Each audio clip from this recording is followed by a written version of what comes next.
you, Marisa. Thank you, ML. Thank you, Ted. I know some of you, there's a number of familiar faces here because I've been the instructor, the communications instructor for the Internationally Trained Medical Doctors Program at Ryerson since it began in 2013. But there are a number of people here from different fields as well. Can you tell me, I'd like to get a sense of who some of the people are beyond some of the doctors that I know already. So how many people are in the medicine field generally? Okay. So that includes some people I know and some people that I do not know. What about other branches of science? Excellent. What about engineering?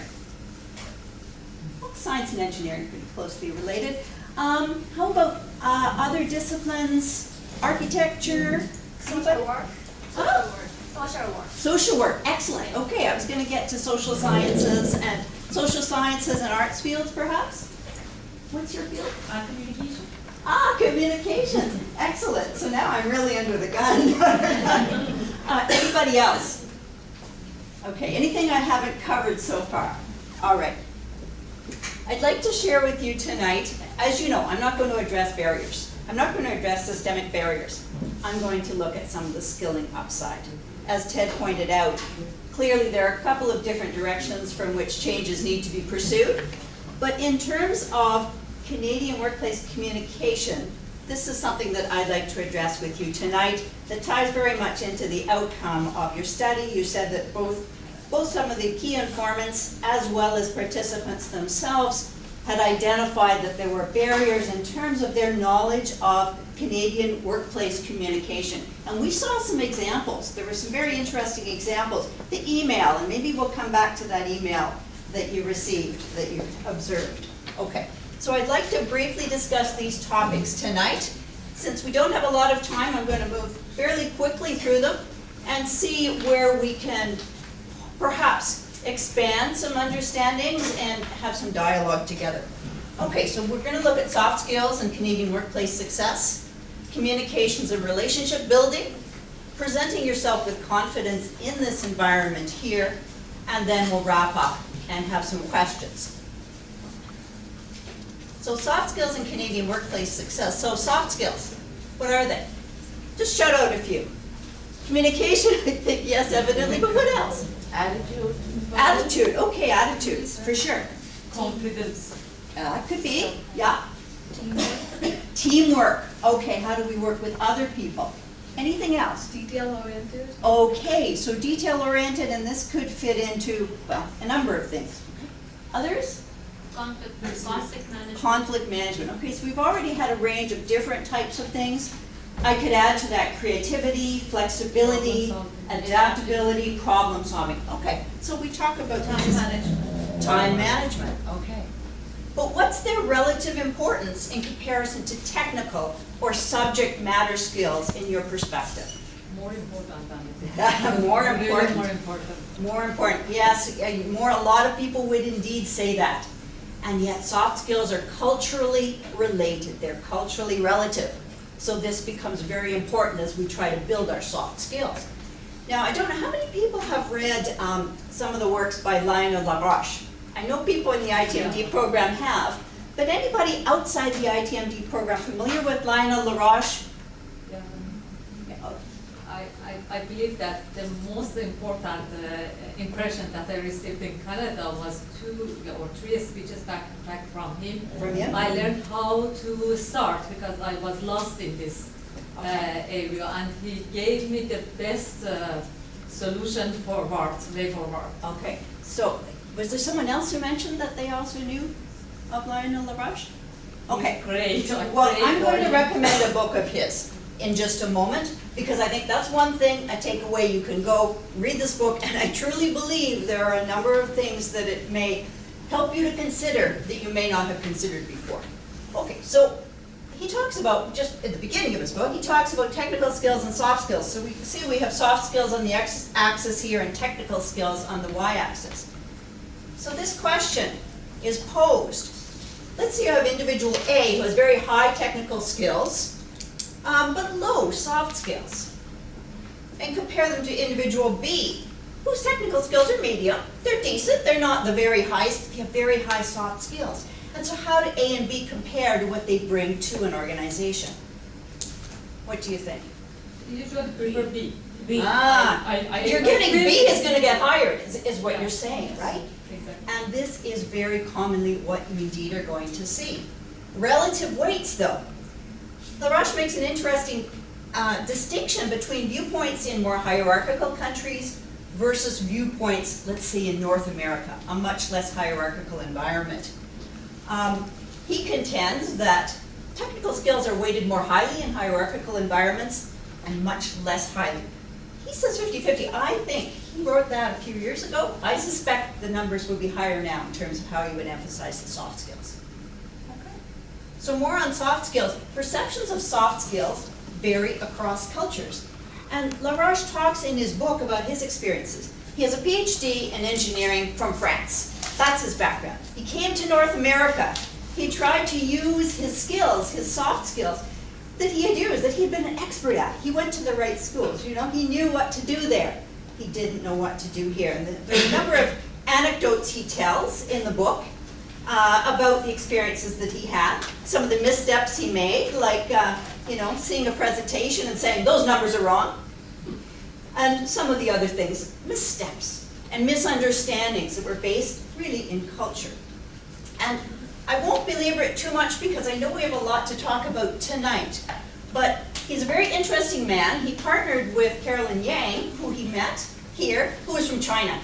And he began, even before he met her, he began a consultancy in intercultural communication.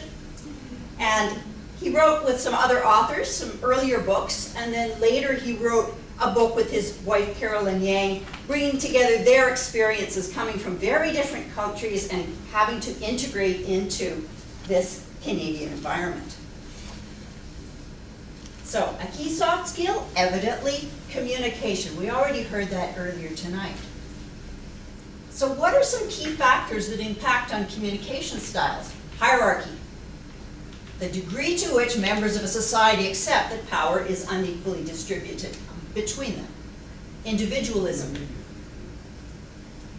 Directness versus indirectness. He has some interesting charts in his book based upon surveys about directness and indirectness in various cultures. That impacts on our norms of politeness. What's considered rude in one place might be perfectly acceptable in another place, but when you step on people's toes and friction is created, negative things can occur, obviously. Attitudes toward diversity, gender, ethnicity, socioeconomic status, etc., etc. All of these areas are really crucial in terms of how we communicate with one another. And there's more, risk tolerance, etc., etc. So I truly would suggest that you avoid stereotypes. Don't assume how others will behave based on membership in a group. Sometimes I hear somebody say, oh, so-and-so's from such and such a place. They must be like that. No, please don't do that. Instead, do be aware, though, of how cultural difference may influence workplace interactions in a positive light. In a positive light as to how we can work together. And LaRoche's most recent book, the one I'm about to recommend to you, really has a different thrust from his earlier work, and that he's not only looking at how can people adapt into the workplace here, but how can we make best use of the skills of a diverse population, and then how can we go and work potentially with teams externally as well, other places in the world. Cross-cultural awareness, I would say, is vital to adaptation in any kind of workplace setting, and this is a book that I would recommend to you. It's not, in my opinion, it's a way of beginning to think about some of these issues in a different way that you may not have considered before. Danger and opportunity, bridging cultural diversity for competitive advantage. Now, Canadians, are we direct or are we indirect? I'm going to ask for volunteers for a one-sentence answer, and later on I'll tell you why I want a one-sentence answer. But can I get someone to tell me whether they think Canadians are direct or indirect in one sentence, please? Indirect. 80%. Okay, I'm going to take two people, one person who says direct and one person who says indirect, and can they please formulate that as one sentence? So, someone for direct. I think Canadians have their own space until you approach them in that particular space. You have to be like direct with them rather than being indirect. That's what I noticed. Okay, interesting point. That's an interesting point. I think it's maybe a little different than what I was thinking, but it would be an interesting point to come back to. Anybody else, direct? I think they're too polite to be indirect. I'd say being very, okay. Most people say To be Canadians direct, I are, okay, mean, let me so do a they're survey of the indirect, whole yeah. room. How many people think Canadians are more indirect? Oh boy, okay. Then what they're accustomed to, let's say. Okay. And how many people think Canadians are more direct than they're accustomed to? Okay, so a few people do. So is there anybody from the direct group who'd like to share a sentence with me about that? Another one, because I know we've already had one, but there's something I'm looking for that I'm wondering if somebody is going to say. Maybe honest feeling, to express honest feeling about some situation. Okay. See, I think most people perceive that Canadians don't want to express difficult feelings or awkward feelings, right? But sometimes people will say Canadians are direct in that we're always told to get to the point, aren't we? When we write, we're told, highlight your main point. Don't use a circuitous writing approach. Yeah, don't Instead, waste time. get to that point in the first sentence, in the first paragraph. Okay? Yeah, and that's true when the message is good. We're direct. But what about you people who said Canadians are indirect? Somebody, one sentence? Yeah, so even if they want to criticize you, they'll first appreciate you.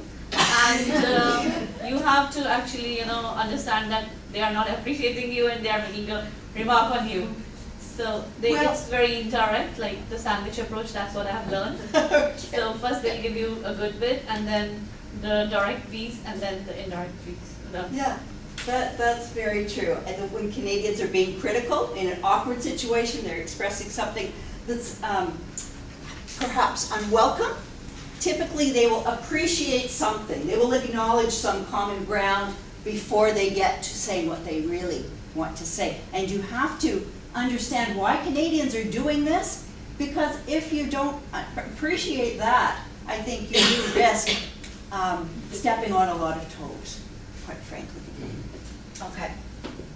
The reason I asked you to do one sentence answers may be apparent in a few minutes. Okay.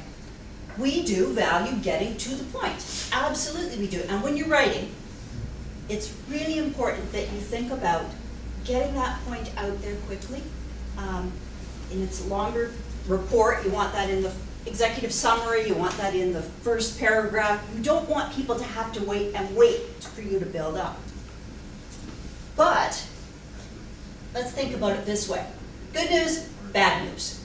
Good news and neutral topics, that's the majority of the messages that we express in a business context. Canadians will be direct, upfront. Let's get to the point quickly. Let's not waste time. But when it's an unwelcome message, Canadians are going to soften the message. They're going to be more indirect. So going further, is the purpose of communication just to inform and persuade? Those are clearly very important purposes. But there's something else that's very important, building relationships. And I think this impacts us in emails, it impacts us in small talk, in how we acknowledge our colleagues, how we give feedback to our colleagues, how we sit around a meeting table and we have conflicting opinions, how do we respond to that conflicting opinion while still being able to put our idea in there, at the same time acknowledging something different. I hear where you're coming from. I see what you're saying. These kinds of things are really, really important. Okay. So email, a crucial business tool. I don't have a lot of time to spend on email, but there was a fantastic example that was given, and Emal shared it, and I'm sorry, I can't recall. Yes, she had it. Can you explain to us, just in a nutshell, what that example was about? She sent almost one sentence and a half, saying that she has a lot of experience in research, and would you consider her for a position in your organization, without detailing what kind of experience, what kind of credentials she has. So direct, just 1.5 sentence. Right. So somebody had approached her Yeah. looking for help to get a position, basically just said, I'm an internationally educated researcher, can you help me get a position? Yes. And that was that. And you know, Dr. Shafi Bouyan, I guess the founder, really, of the ITMD program, said very much the same thing to me early on in the early years of the program. He said, I get these emails from people who just say, oh, I'm so-and-so. Can I get into the next session? Oh, that was it. And what we discussed, and it's so similar to the example that Imal has just shared that happened recently, if you don't give a little bit of context behind who you are and introduce yourself and align yourself with that target that you have, people are not going to pay attention to you. And you're going to be seen as unserious, unprofessional, et cetera, et cetera. So how you approach via email is really, really crucial. I don't have a lot of time to talk about it in detail tonight, but I want to stress that these are the objectives in an email, not just to communicate your message clearly and efficiently, that is important, to encourage some desired action, to convey a professional image, and to build and maintain positive relationships. Greeting? Yes, how do we greet a person? That can be formal or informal, can't it? And so it's all going to depend. We'll see in a moment. Formality versus informality leads to distance versus closeness. So if you're too formal with your colleagues, you're creating distance with them. But if you're too informal with someone who you just met, perhaps the leader of a project that you want to integrate into, then they may feel that that's inappropriate. So you have to develop that skill of gauging formality versus informality. But having greeted yourself, perhaps provide some context as to who you are. Imal, I'm sorry to come back to you again, but how would you have preferred, if you were in the shoes of the person who was receiving that email that you just alluded to, how would you have preferred the email to be written? Of course, with the greetings and then the purpose and then explaining what experiences they have, maybe attaching a CV and some samples of their writing and why they would like to apply for any specific position. Although she didn't apply to any specific position, however, it was so vague.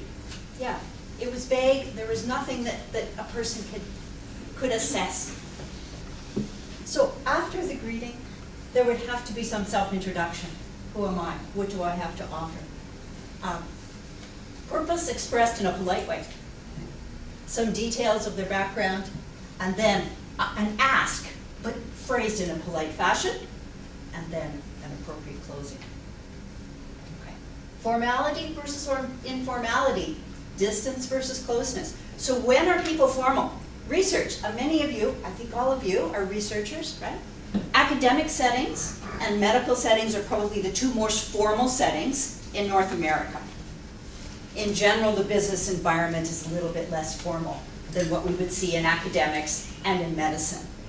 So I would suggest start with formality and then back it off. You can always sign with a first name, which is a hint that you appreciate more informality, and take your cues and back it down to a level that is in conformity with what's going on around you, and observe. As in any situation, observe the emails that you receive. If an organization's emailing you, take a look at the tone. Take a look at how the person is closing, how they introduce themselves, just an overall context for formality, and match that initially until you get a better sense, and then continue to observe as you communicate via email. Building and maintaining relationships versus quick emails between colleagues. Difference, right? If I am working with Ali Reza on a day-to-day basis, and we're shooting emails back and forth, those could even just be one-liners, it may be, particularly if we're continuing a conversation that we've already undertaken.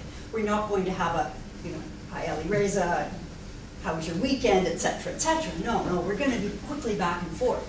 But in building and maintaining a relationship, it's very important to keep in mind that email is the main forum for communication in so many of our workplaces today. One of the ITMDs that I ran into just recently said that she just started a practicum and was told, oh, everything's, if you need anything, email me. Okay? So if you're not comfortable doing that in a really polished and professional way, that's something to work on and make sure that you can do that. But another example would be of colleagues who are at distance from one another and don't see one another on a regular basis. It could be because they're in a different physical location. It could be because you're working on a semester basis and you haven't seen the person since the previous semester. You're going to have to warm up that relationship a little bit when you reach out to them by email the first time. So then it might be, hi Tom, hope that your summer term went well. Or hi Tom, hope all's going well. Do we do this every day when I interact with Reza, who's at the next desk over there? No, no. But if I have to warm up the relationship, it's really important to do that because that email, it might be your only vehicle for building and maintaining your relationship with that particular colleague. Presenting yourself with confidence. That's another topic that I'd like to look at very briefly. Because confidence and competence, some of you are familiar with this slide. Are they the same thing? No, of course not. Of course they're not the same thing. However, but if you don't show confidence in the Canadian workplace, often your competence will be questioned. And that comes into your resume as well, having that really polished looking resume. As Ted was saying, making sure that somebody looks over that resume so that it looks polished and professional when you send it out. And the way you're holding yourself, the smile. And I'm just going to show you a few pictures. The handshake, the smile, the posture, the eye contact. And culturally, this can be challenging for some people because here we expect you to make eye contact. We expect a smile. We expect, well, handshake's a whole interesting topic that we don't have time to go into right now because that is evolving as the Canadian workplace is evolving. And we have more and more people from the Middle East coming here. And I think men overall are starting to hold back and wait to see what a woman does before putting out the hand. So it's an interesting state of evolution that we're in right now. Posture, confident posture is really important. So all of these things are sort of your suit of armor you put on, if you will. And if you aren't comfortable with it, I suggest there's a fantastic Amy Cuddy TED Talk. Some of you may have seen that about, yeah, exactly. Anybody familiar with that one? Essentially, she's saying power poses, yeah, exactly. The fact that not only does our interior confidence manifest exteriorly, but if we do adopt a positive posture, we put our body in a powerful position, that helps us internally. That helps with confidence. What's the name of it? Amy Cuddy. Your body language, oh gosh, I could give it to email. I could give it to email, the name of the talk. Your body language shapes who you are. Something very similar to that. Okay. Couple of things I want to share before we end. Small talk. Small talk, what is it? I know I'm going to get a cynical answer from some people. Did that useless stuff the Canadians sometimes do when they come into a room, it doesn't really mean anything, it's not about anything. Okay. Well, obviously I'm going to make an argument that it's not really useless and that it's not a waste of time. But why do we do it? Anybody? To break the ice. To break the ice, yeah, to break the ice, to smooth our relationships. Because, keep in mind, Canada is a very diverse environment. We work with people of such different backgrounds. I think small talk is a very good tool because there are some cultures that are very homogeneous. You may have come from countries that are very homogeneous. There's a common cultural understanding between people, and there may be real norms for how those friendships are developed. They may form in a particular way. A lot of my Latin American students say, oh, well, yeah, we're just out, out for everybody's really warm, the hugs are in there. But Canadians tend to be more reserved. And I think there are benefits to that, actually, in some respect. I just recently taught a course where one of the students, she was a female engineer, and she said to me, do you know what? I appreciate Canadians' reserve because I don't feel, as a woman, I don't feel obliged to worry about that after work socializing and how to be part of the men's group. I appreciate some division between my professional work life and my outside life. And Canadians do tend to make a division between the public and the private parts of their life. So small talk is a means of kind of gluing us together, if you will, and smoothing relations between people who meet, maybe colleagues from different departments, maybe somebody that you just met. It can be a means of nice, smooth breaking the ice. But the other thing is, if you're clever with it, you can seed your small talk with keywords to help you find points of connection with the other person. And then it may well be that a stronger relationship develops. If not, you've still managed to have a nice, smooth relationship even with people that you may never know personally. I've, in my career, at times worked with people for 15 years, never gone to their home. They've never come to my home. I say this, and sometimes people say to me, "Are you kidding me? Really? Really?" And you consider them your close colleague, and you trusted them and valued them. Yes, I knew they had my back on a project. I knew what they could do. I knew they were really good at what they did. But we separated our public and our private lives. But through small talk, that's an opportunity to bridge those gaps. So those are some of the reasons for small talk. I don't want to have time to get into networking. That's another really big reason to small talk, to learn to small talk. Okay. The last thing I want to talk about is this: sharing conversational space in the Canadian workplace, finding your voice, being concise, listening to others, and expressing viewpoints diplomatically. The being concise part, that was why I asked you to give me one sentence. Because when you're around a meeting table, if you can't formulate your idea quickly, often your opportunity is lost. And that could be tough to do in a second language or a third language. So building that skill is something that you can do. You can train yourself. There are courses that obviously that you can take, the types of courses that I've been teaching and that are available, say, at the University of Toronto, available at Ryerson. But you can begin with your own cell phone. Practice giving a commentary, something you might need to answer in a job interview question, something you might have to contribute in a meeting. In your profession, can I do it in one sentence? And then back that up with more detail. So work on being concise, finding one's voice. Some people tell me they sit around a table as international professionals and they don't feel that they have their voice. They can't articulate, they can't be part of the conversation. So part of it's being concise. Part of it is learning how to interrupt diplomatically when you need to without stepping on too many toes. Part of it is learning how to build on someone else's point to enter the conversation. These language strategies help you to find your voice. Listen to others.